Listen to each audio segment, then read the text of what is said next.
Assalamualaikum warahmatullahi wabarakatuh. Seminar Ramadan dengan nomor NIM 151152120 dari jurusan Manajemen Pelabuhan dan Logistik Maritim atau yang disingkat dengan MPLM kelas A Universitas Negeri Jakarta 2021. Di sini saya akan menjelaskan tentang mata kuliah operasi alat berat, yaitu dengan materi program proses pemeliharaan mesin secara preventif dan korektif. Program proses pemeliharaan mesin secara preventif dan korektif. Perawatan mesin merupakan salah satu faktor yang penting dalam mendukung suatu produksi agar dapat memiliki daya saing di pasaran. Untuk menjaga hal tersebut, mesin penunjang proses produksi harus selalu diberikan perawatan yang teratur dan terencana. Dengan menggunakan perawatan preventif korektif, sebuah program untuk memaksimalkan ketersediaan mesin dan meminimalisir kecacatan produk dengan melakukan perawatan mesin untuk mencegah munculnya permasalahan pada mesin. Selanjutnya ada pengertian perawatan pencegahan atau preventive maintenance. Adalah kegiatan pemeliharaan yang perawatan yang dilakukan untuk mencegah timbulnya kerusakan-kerusakan yang tidak terduga dan menemukan kondisi atau keadaan yang dapat menyebabkan fasilitas produksi mengalami kerusakan pada waktu proses produksi. Selanjutnya ada ruang lingkup perawatan preventif terdiri dari 4 aspek. Di antaranya 1. Inspeksi. Sebuah kegiatan pemeliharaan secara konsisten dan terjadwal untuk mengecek komponen peralatan produksi. Yang kedua, pemeliharaan berjalan atau running maintenance, yaitu kegiatan pemeliharaan tanpa menghentikan peralatan yang masih ada atau sedang beroperasi. Berikutnya ada penggantian komponen. Penggantian komponen menjadi sangat penting dalam pemeliharaan dan dengan menggantikan beberapa komponen kecil mesin secara berkala agar menghindari kerusakan parah. Berikutnya ada shutdown maintenance, yaitu pemeliharaan yang dilakukan ketika mesin sedang berhenti beroperasi. Strategi perawatan preventif ini sangat direkomendasikan bagi setiap perusahaan manufaktur karena merupakan strategi baru dari perencanaan pemeliharaan yang terjadwal dan teratur. Perawatan preventif berfungsi mengatasi hal-hal yang bersifat mencegah terjadinya kerusakan pada mesin dengan teratur dan berkala, serta memperbaiki kerusakan kecil yang ditemukan pada tahap pemeriksaan awal. Selanjutnya ada tips perawatan preventif mesin. Yang pertama, melakukan penjadwalan perawatan. Penjadwalan perawatan dapat dilakukan seminggu sekali, sebulan sekali, atau 3 bulan sekali. Perhatikan juga bagaimana kondisi aktual mesin industri Anda. Apakah memerlukan perawatan yang intens atau tidak. Yang kedua, mematuhi jadwal perawatan yang sudah ditemukan. Setelah menentukan jadwal perawatan sesuai dengan kondisi aktual mesin Anda, pastikan dengan konsisten dalam implementasinya, sehingga perawatan yang dilakukan berkala dapat terus mengurangi risiko kerusakan mesin. Yang ketiga, monitoring minyak pelumas mesin. Seperti jantung di dalam tubuh manusia, kinerja mesin harus dijaga dengan baik. Jika bermasalah akan berpengaruh ke semua bagian. Asupan utama agar mesin bekerja dengan baik adalah minyak pelumas. Jika minyak pelumas mesin kurang, maka pelumas mesin jadi kurang optimal dan menyebabkan mesin mengalami kerusakan. Dengan begitu, perlu dilakukan monitoring minyak pelumas secara rutin. Yang keempat, melakukan pemantauan terhadap komponen. Mesin adalah suatu jenis komponen yang dirancang khusus untuk menggerakkan semua komponen pada suatu mesin industri. Perlu Anda ketahui bahwa mesin terbentuk dari rangkaian komponen yang tersusun rapi di dalamnya. Masing-masing komponen memiliki tugasnya tersendiri. Tugas antara satu yang lainnya saling bertanggung jawab, sehingga tiap komponen saling bekerja sama. Sehingga jika ada salah satu komponen yang rusak, akan menyebabkan kerusakan pada komponen yang lain. Maka dari itu diperlukan pemantauan terhadap komponen mesin. Jika ada satu komponen yang mulai rusak, maka harus cepat diganti agar tidak mengganggu kinerja mesin. Yang kelima, menjaga keamanan dan kebersihan mesin selama penyimpanan. Perlu diketahui mesin sangat rentan mengalami kerusakan jika keamanan dan kebersihan tidak dijaga. Hal ini karena partikel debu, kotoran, maupun air sifatnya mudah memasuki celah kecil yang terdapat dalam mesin sehingga menyebabkan bisa kerusakan pada mesin. Maka dari itu, pastikan untuk menyimpan mesin dalam tempat yang aman dan dilakukan pembersihan secara berkala. Yang keenam, menyediakan stok suku cadang.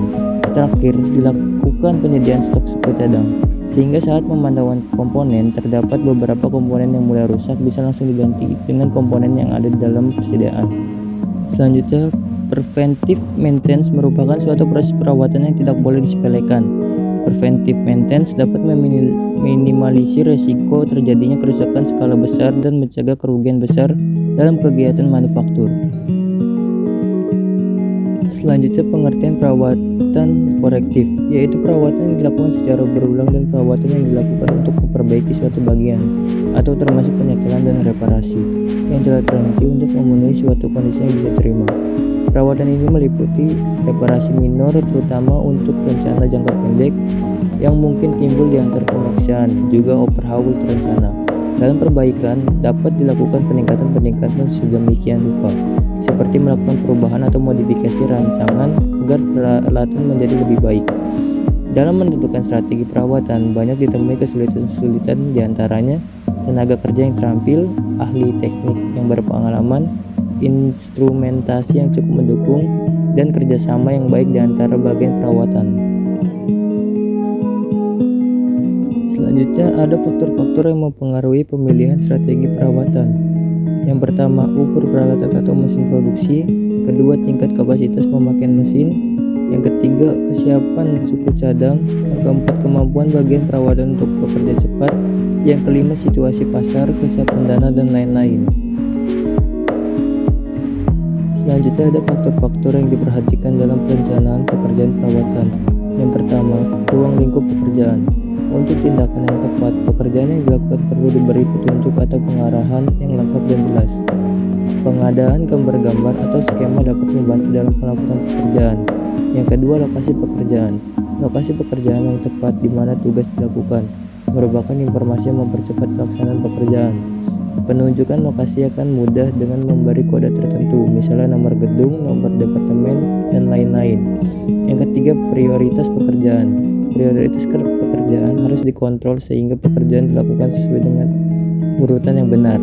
Jika suatu mesin mempunyai peranan penting, maka perlu memberi mesin tersebut prioritas utama. Yang keempat, metode yang digunakan.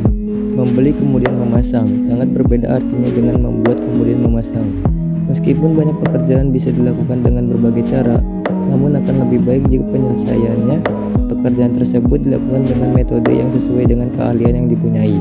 Yang kelima, kebutuhan material. Apabila ruang lingkup dan metode kerja yang digunakan telah ditentukan, maka bisa diikuti dengan adanya kebutuhan material. Material yang dibutuhkan ini harus selalu tersedia. Yang keenam, kebutuhan tenaga kerja. Jumlah tenaga kerja yang dibutuhkan dalam melakukan pekerjaan harus ditentukan untuk setiap jenis keahlian. Hal ini berguna dalam ketetapan pengawasannya. Berikutnya ada istilah-istilah yang umum dalam perawatan preventif dan korektif. Yang pertama, availability, yaitu periode waktu di mana fasilitas atau peralatan dalam keadaan siap untuk dipakai atau dioperasikan. Yang kedua, downtime, periode waktu di mana fasilitas atau peralatan dalam keadaan tidak dipakai atau dioperasikan. Yang ketiga, ada check, yaitu menguji dan membandingkan terhadap standar yang ditunjuk. Yang keempat, ada facilities register, alat pencatat data fasilitas atau peralatan. Istilah lain juga bisa disebut dengan inventarisasi peralatan atau fasilitas. Yang kelima, ada maintenance management, yaitu organisasi perawatan dalam suatu kebijakan yang sudah disetujui bersama. Yang keenam, ada maintenance schedule, yaitu suatu daftar penyeluruh yang berisi kegiatan perawatan dan kejadian-kejadian yang menyertainya. Yang ketujuh, ada maintenance planning, yaitu suatu perencanaan yang menetapkan suatu pekerjaan serta metode, peralatan, sumber daya manusia, dan waktu yang diperlukan untuk dilakukan di masa yang akan datang. Yang kedelapan, ada overhaul, yaitu pemeriksaan dan perbaikan secara menyeluruh terhadap suatu fasilitas atau bagian dari fasilitas sehingga mencapai standar yang dapat diterima. Yang kesembilan, ada tes, yaitu membandingkan keadaan suatu alat atau fasilitas terhadap standar yang dapat diterima. Yang ke-10, ada user, yaitu pemakai peralatan atau fasilitas. Yang ke-11, ada owner atau pemilik peralatan atau fasilitas. Yang ke-12, ada vendor, yaitu seseorang atau perusahaan yang menjual peralatan atau perlengkapan, pabrik-pabrik, dan bangunan-bangunan. Yang ke-14, trip, yaitu mati sendiri secara otomatis. Yang ke-15, shut-in, sengaja dimatikan secara manual. Yang ke-16, shutdown, yaitu mendadak atau mati sendiri atau sengaja dimatikan.